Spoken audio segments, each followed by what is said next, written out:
We got Fuck the Facts on the phone. Who are we speaking with? How do you say your name? I'm sorry, how do you say your name? Tobon. Cool. So how's it going, dude? Christmas just around the corner. Yeah, it's alright. You all pumped up for Christmas and stuff? I don't know about pumped up for it, but, it's there, so, yeah, it's alright. Cool. I'm glad that you called in, man. Is it only you today, or do we get a couple other band members? No, just me, unfortunately. Cool. What's the chances you guys ever coming back to Timmins? Timmins? Yeah. Hopefully pretty good. I know we tried to go there last time, and, I think we just couldn't work out the date with the promoter. I can't remember exactly why. This is like, I think it's like almost 2 years ago since we last went out west. And, we definitely tried to go there, but it just didn't work. So, you know, a lot of it's like timing and things like that. So hopefully next time we go out west, we'll be able to do it. We always try to do it whenever we go out there. Well, how about January? Does that sound good for you guys? No, that's not going to be good at all. No? Because I have a band that wants to... I got a band that wants to open for you guys. Cool. Yeah, but in January we're actually planning on recording our next album, so we're not doing any shows till late February. Cool. So tell us about the new album that you guys are about to record. I don't know. It's just a whole bunch of new shit that we've been working on. Like, basically since we did our last release, which was like a split with Leng Chi back when the fuck was that? August 2008 or something. I think we finished it. Since then we've been writing a whole bunch of material, and we just finished recording for a 7-inch that's getting mixed right now, and that was basically just some songs that we had left over from this album that we're going to record. So yeah, you know, it's a whole bunch of new shit that we've been working on for the past year and a bit. I was actually looking on your MySpace earlier. You got some dates overseas, apparently. Yeah, we're heading back to Europe in March. That's pretty much the next touring we're gonna do. We're doing like a couple of shows before that, just in Kingston and Sudbury, I think are the towns we have lined up for like a couple, I guess, warm-up shows, because it's gonna be like 3 months to actually play live. But yeah, then we're going back to Europe for a month. Nice, nice.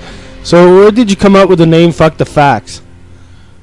I guess I mainly stole it from a Naked City album. It's a song title on their self-titled album.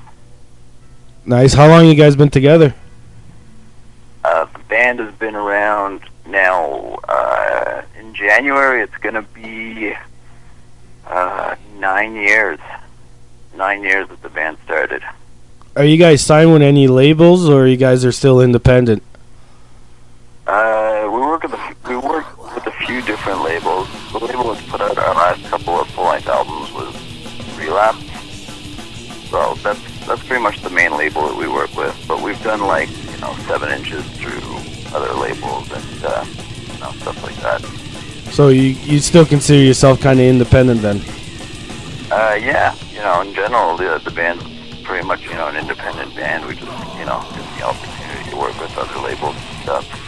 Cool. We're still, we are, like, I guess, under contract with, like, Relapse, but, cool. You know, it's still all very underground and very DIY the way things work, so, you know, we do a lot of stuff just ourselves, like the 7-inch that we're mixing now, we're going to release it ourselves, and, you know, stuff like that.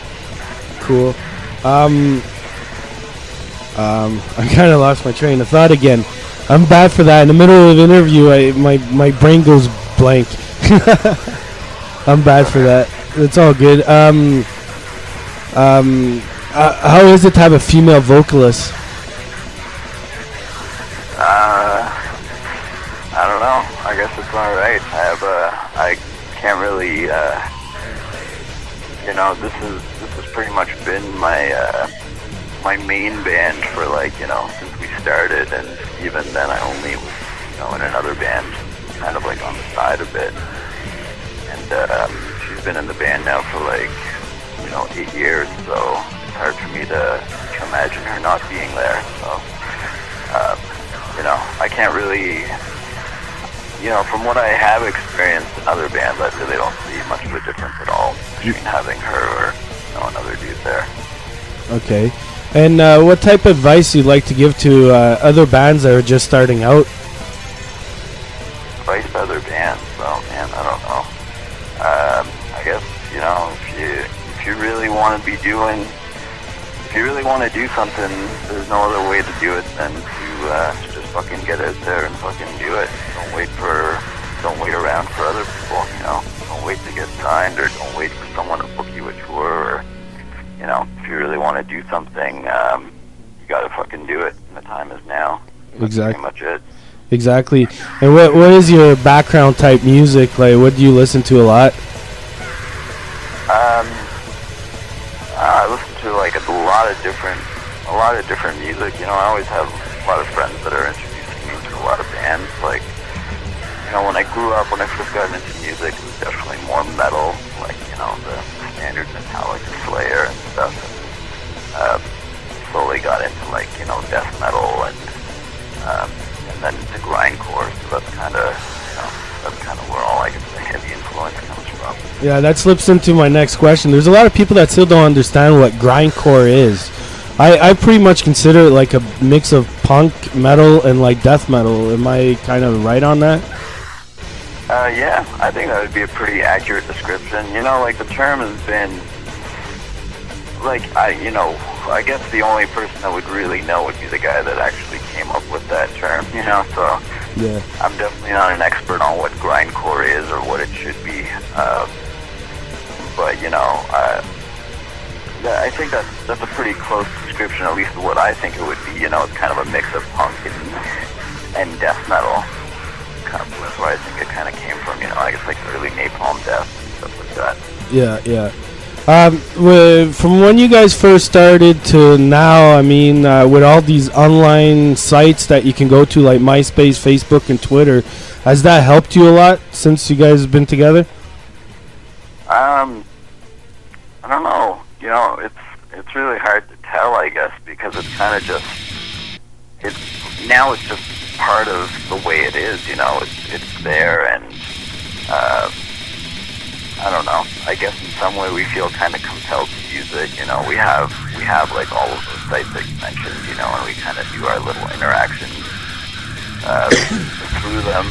But even when we were, when we started out the band, there wasn't even fucking MySpace. There was mp3.com, and it's just been getting bigger and bigger and crazier. I'm definitely not a huge fan of the internet. Being someone that didn't grow up around the internet, I find it, I don't know, it's kind of a world that I try and tread very carefully. I think it can be kind of dangerous, especially when you get involved with a lot of people exposing maybe too much of their personal lives. But yeah. As far as the band, we kind of, I guess, when we're going to go on a tour or we have a new album coming out, we want people to know. We want people to come out to the shows, and we want people to hear our new album. So, we use these tools to let people know, because, that's just the way it is now. And, if we don't, there's probably a lot of people that are just never going to hear about it. Exactly, and personally, I think it's better than just drawing up a poster, right? Because there's more people online now than hanging out in a public place, right? Yeah, you're probably right. I know a lot of people, even I know in Ottawa, I'm sure a lot of promotion is just done online. It's not like it used to be where you would go postering downtown and put it up in all the music stores and stuff. I see less and less of that. So yeah, I don't know. I haven't put on a show in ages, so